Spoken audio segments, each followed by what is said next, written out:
Queridos irmãos em Cristo, mais um estudo sobre escatologia e hoje nós vamos falar sobre o Tribunal de Cristo. Não sei se você já ouviu algo a respeito, mas eu pediria a você que abrisse o seu coração, os seus ouvidos, numa atitude de oração, para receber e participar deste estudo. Então, vamos lá.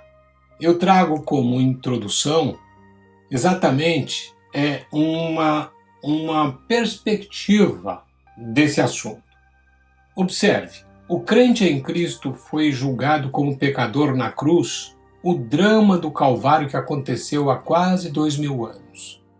Ou seja, quando nós falamos de tribunal de Cristo, eu não estou falando sobre julgamento do pecador, não, porque todos aqueles que se renderam a Cristo, que entregaram a sua vida a Jesus, todos eles foram julgados como pecadores na cruz. Ou seja, vamos pensar não do modo coletivo, mas do modo individual.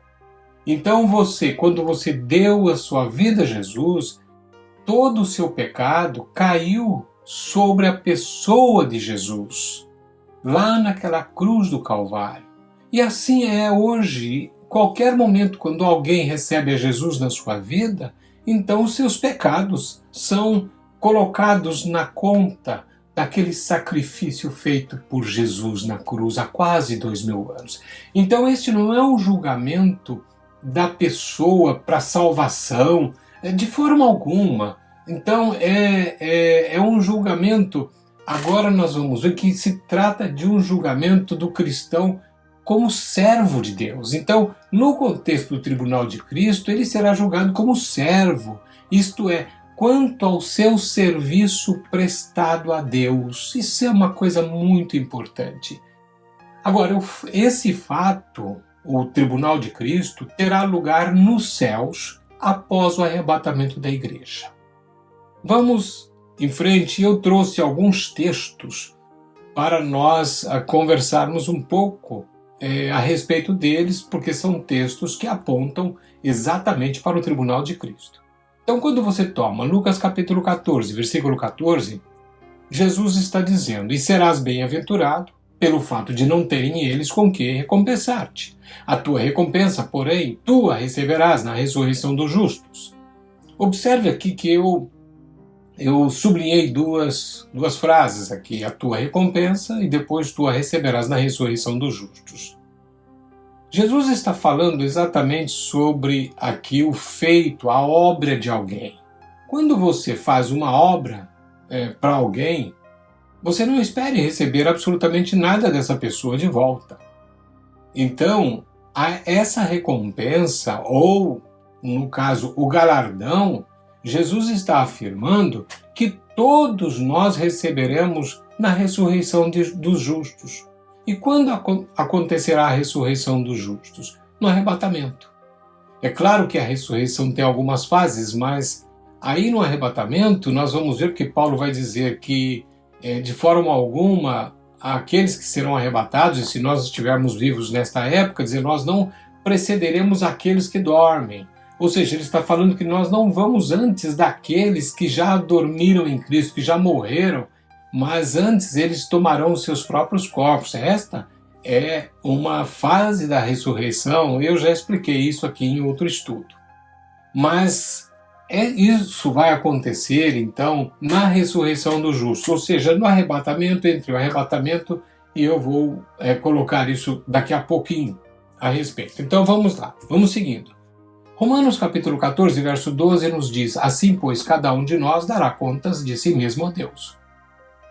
Veja, esse dará contas de si mesmo a Deus aponta para um tempo determinado.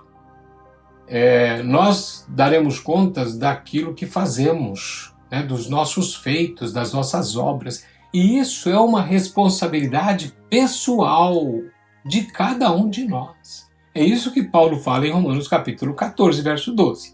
Mas observe também 1 Coríntios 4, 5.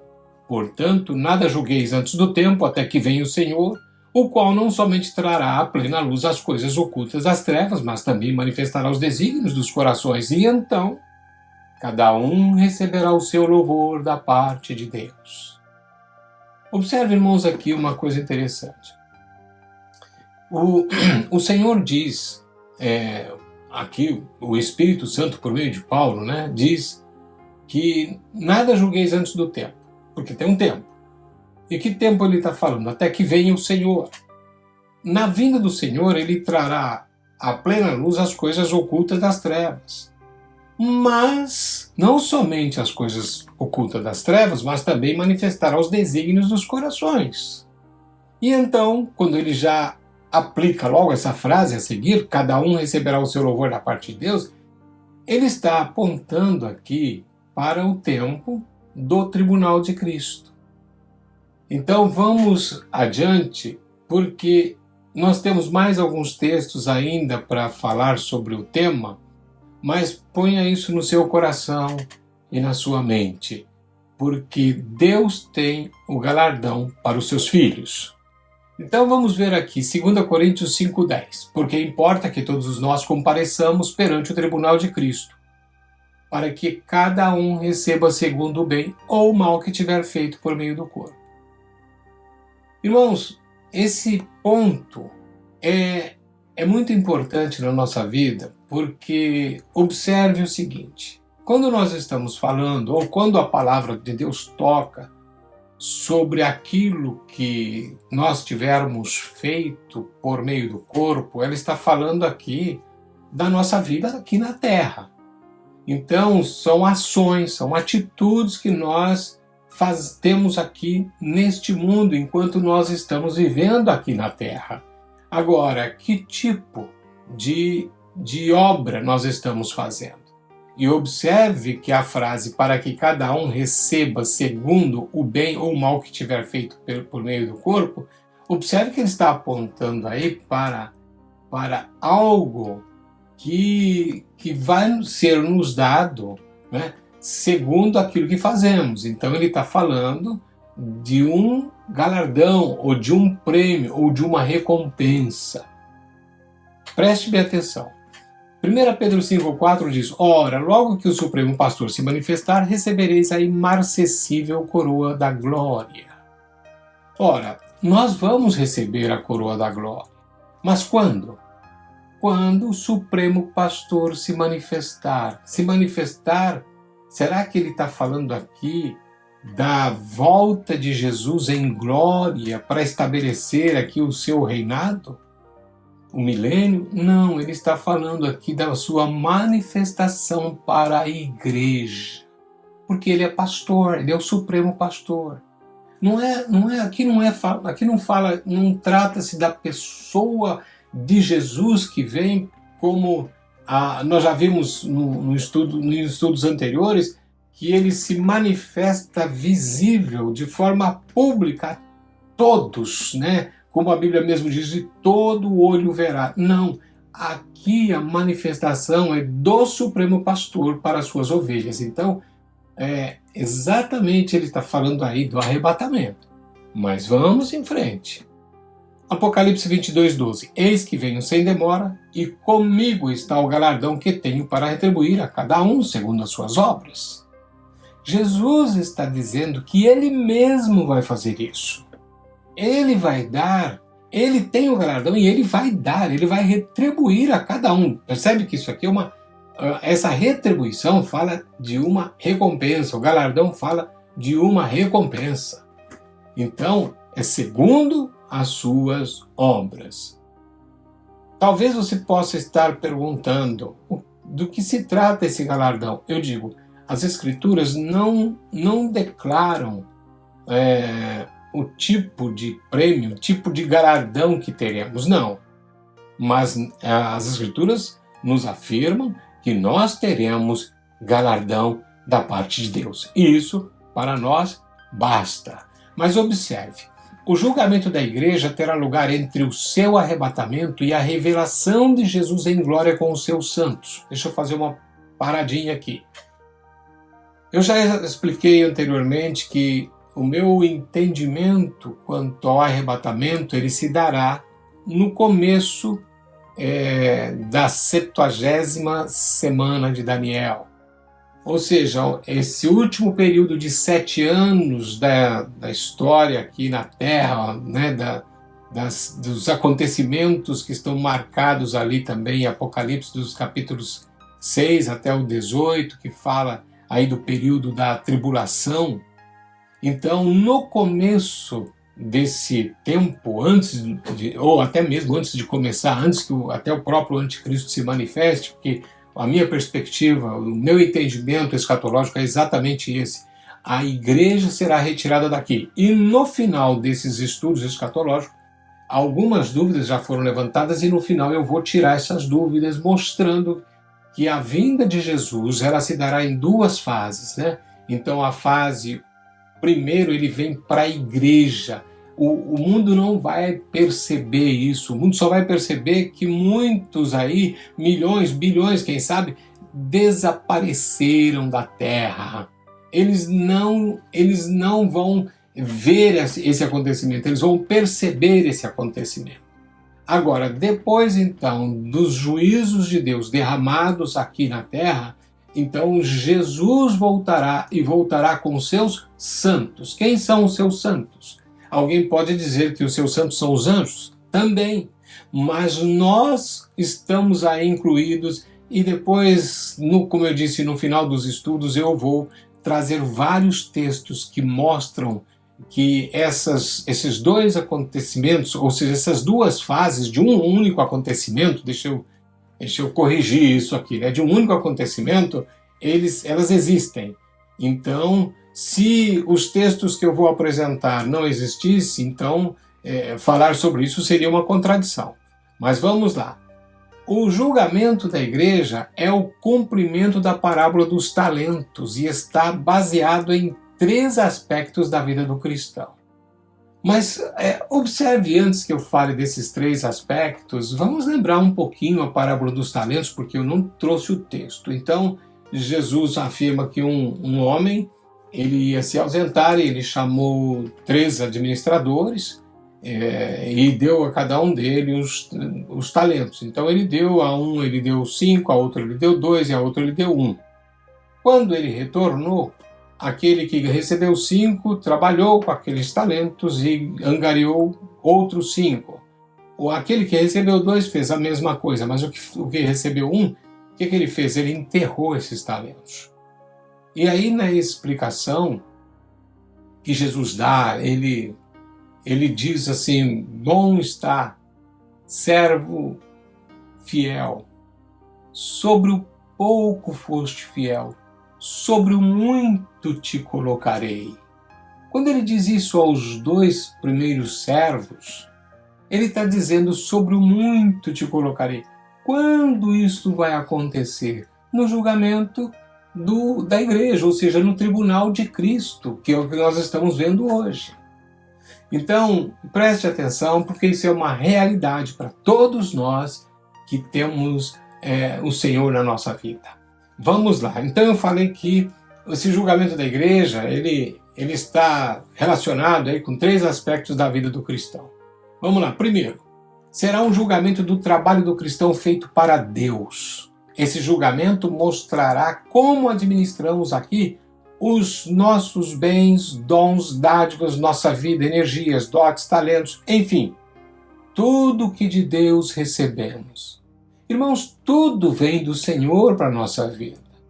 Se você se diz uma pessoa que tem posse de poucos bens, não importa. Se falar eu sou pobre, não importa. Tudo veio de Deus e Ele deu tudo o que você precisa para que você seja aquilo que Ele deseja. Não importa se seja pouco ou se seja muito. O ponto aqui é que você e eu somos administradores de Deus. Então tudo aquilo que nós temos, e aliás nós gostamos muito do pronome possessivo meu, né? É importante que nós entendamos que nós somos administradores de Deus. Então, os dons que você tem, as dádivas que você recebeu, a sua vida, energia, dotes, os seus talentos, enfim. Tudo isso veio do Senhor para você. E como você está administrando isso aqui na Terra? Olha, eu tomo aqui 2 textos rapidamente para você entender um pouquinho do que estou falando. 1 Coríntios capítulo 3, versículo 8 diz: Ora, o que planta e o que rega são um, e cada um receberá o seu galardão segundo o seu próprio trabalho. Ou seja, se você é um administrador, o que você está fazendo? Como você está administrando todas estas coisas que você tem recebido do Senhor? O 2 Coríntios 9, 6, o apóstolo Paulo afirma, e isto afirma: aquele que semeia pouco, pouco também ceifará, e o que semeia com fartura, com abundância também ceifará. É óbvio que Paulo está tratando nesse capítulo sobre dinheiro, ele está falando sobre uma oferta que iria ser levantada para os pobres da igreja lá em Jerusalém. Mas o princípio aqui é o mesmo, ele se baseia nesse princípio que é universal. Então, por exemplo, aquele que semeia pouco, pouco também ceifará. Se você então for aplicar o que ele estava falando sobre dinheiro, então depende muito daquilo, como você entende, como isso se dará, mas o princípio está estabelecido. E aquele que semeia com fartura e com abundância também ceifará. Quando nós aplicamos esse mesmo princípio em tudo que diz respeito à nossa administração como servos de Deus, veja que nós temos liberdade para fazer isso. Mas observe que você deve, sim, administrar de forma abençoada o que você recebeu do Senhor.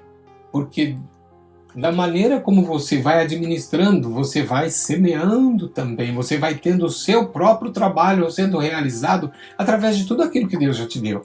E então, a isso já aponta também como um princípio que terá lugar no tribunal de Cristo, porque você será grandemente galardoado,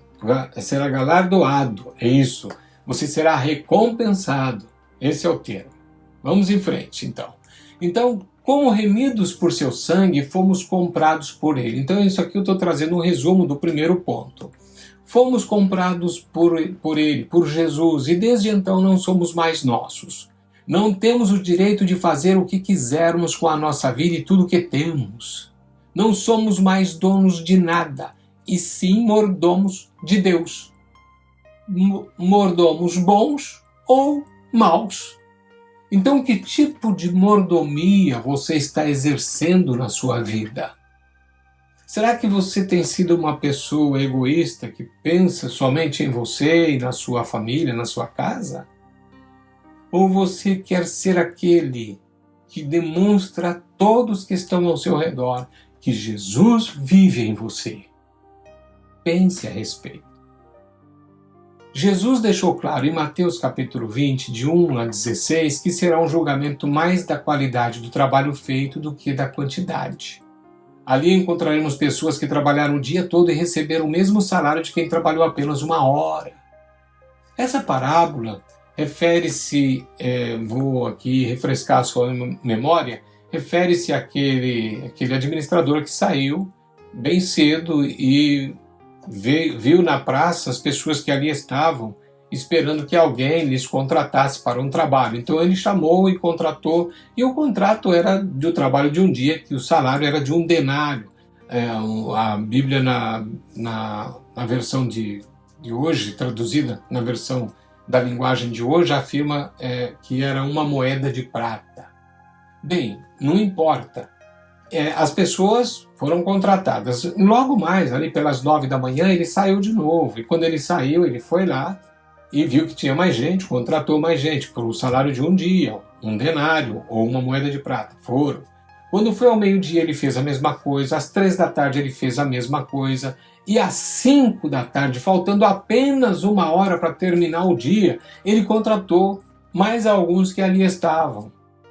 E quando terminou o trabalho, ele chama lá o seu gerente e manda que o gerente pague a todos. Então, começando por aqueles a quem ele contratou às 5 da tarde, eles ganham 1 denário. O das 3, 1, o do meio-dia, 1, o das 9 horas, 1, e aí chega naqueles que foram contratados bem cedo. Quando eles vêm receber, eles pensam que eles vão receber muito mais, porque quem fez 1 hora, 2, ou 3, não importa, recebeu um denário, então nós trabalhamos aqui o dia todo, vamos ganhar muito mais. Mas não, eles recebem 1. E aí eles questionam, então, o gerente, por que ele está pagando só? Mas eu contratei vocês por 1 hora, pelo trabalho de um dia inteiro. E foi o contrato estabelecido foi o salário de um dia, um denário. Então está aqui o que é seu. E eles ainda, aparentemente, pela parábola, estavam reclamando. Mas o Senhor afirmou: o que você tem no seu coração? Será que você está com um sentimento aí, porque um sentimento mau, um sentimento de inveja? Eu estou falando das minhas próprias palavras, né? Mas porque eu sou bom? Se eu quero dar a eles tanto quanto deu a você, o que você tem a ver com isso? Mas tudo isso nos ensina alguma coisa. Isso, quando nós apontamos para o tribunal de Cristo, essa parábola será um julgamento mais da qualidade do trabalho feito do que da quantidade. Então eu não sei como você tem desenvolvido o seu trabalho para o Senhor. Será que você tem feito isso com paixão? Com aquela dedicação de coração? Irmãos, cada slide desse eu continuo dizendo: reflita sobre a sua vida. Bem, vamos lá. Segundo ponto, será um julgamento da conduta do cristão. Cada um será julgado nesse particular. Trata-se do procedimento de cada cristão por meio do corpo, bom ou mau procedimento. Quantas vezes nós temos visto maus testemunhos, né?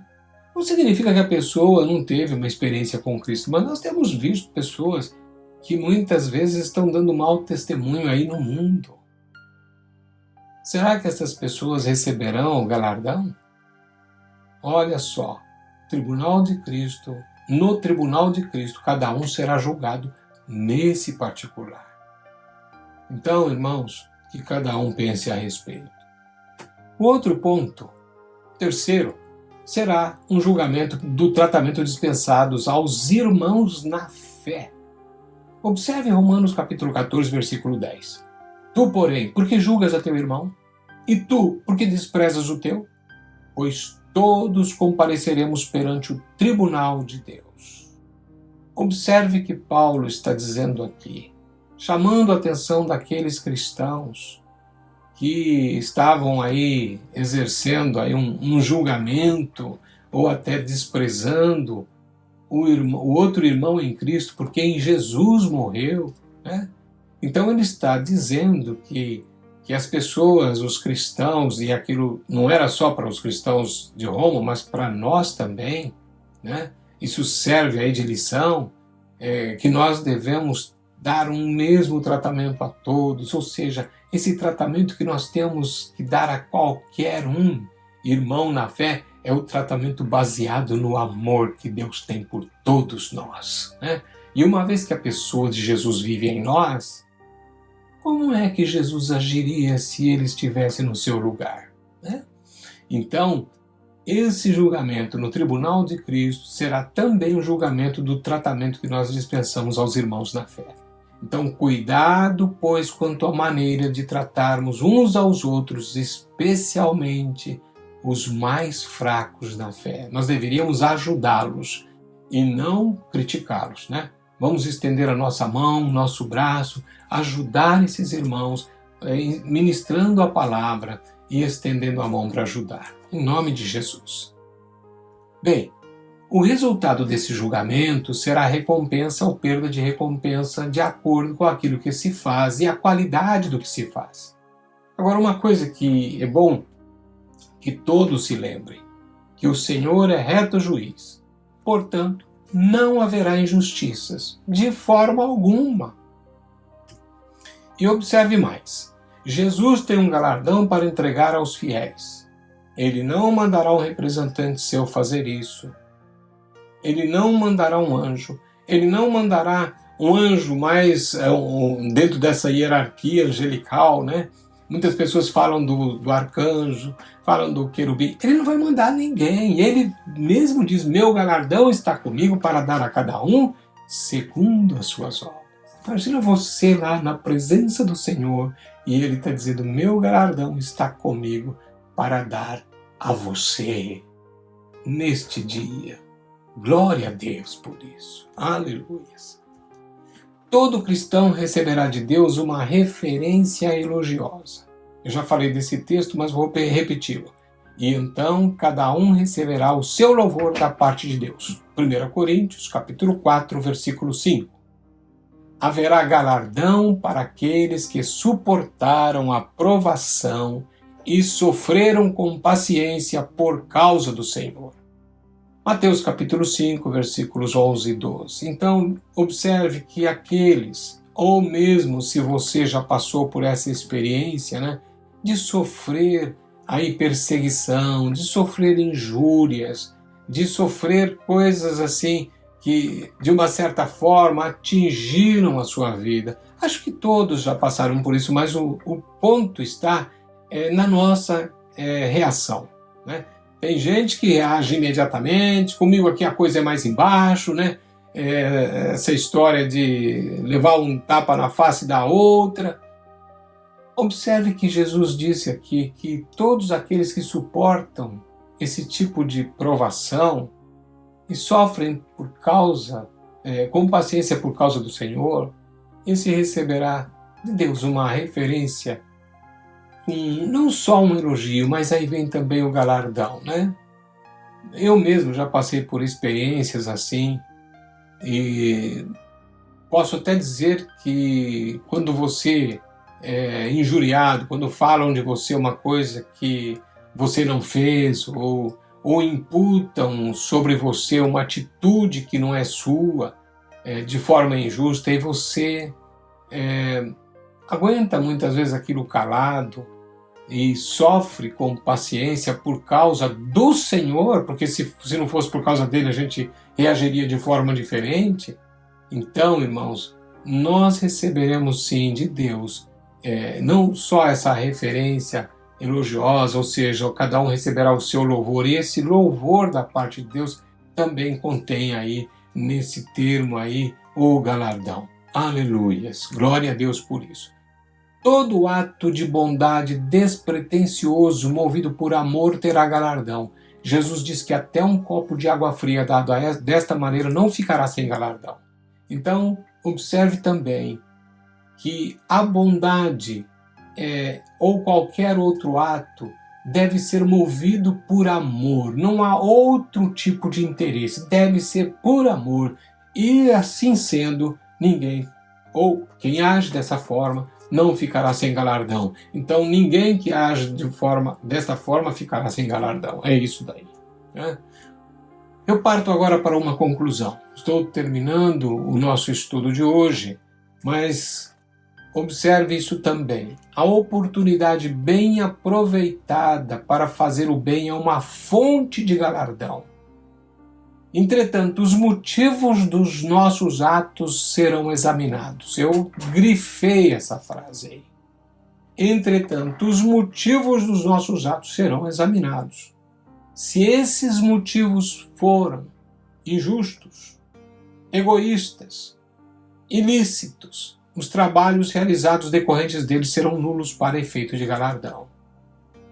Então, é claro que eu estou colocando isso aqui no passado, mas vamos observar para um futuro próximo. Então, se esses motivos forem injustos, egoístas, ilícitos, quer dizer, o que é injusto, o que é egoísta e o que é ilícito são todas aquelas coisas que colocam de fora a base do amor, né? Então, o que move você a realizar a obra de Deus? Será que, mesmo ouvindo a palavra sobre galardão, será que o galardão moveria você? Mas eu digo que não, eu acho que nós deveríamos ser movidos pelo amor que temos ao Senhor, porque Ele fez tudo por nós. Ele foi à cruz por cada um de nós. Então todos os nossos atos deveriam ser baseados no amor que temos por Ele, mesmo que se não tivéssemos nenhuma espécie de galardão, de retribuição, de forma alguma. Ele já nos deu o céu. Mas, como nós temos esse amor ao Senhor, então todos os nossos atos serão julgados se foram realmente por amor ou se foram motivados por outro tipo de sentimentos. Meus irmãos, que Deus abençoe o coração de cada um de vocês. Que vocês reflitam sobre tudo aquilo que vocês viram e ouviram aqui. E que o Espírito de Deus ministre ao coração de cada um. Em nome de Jesus. Amém.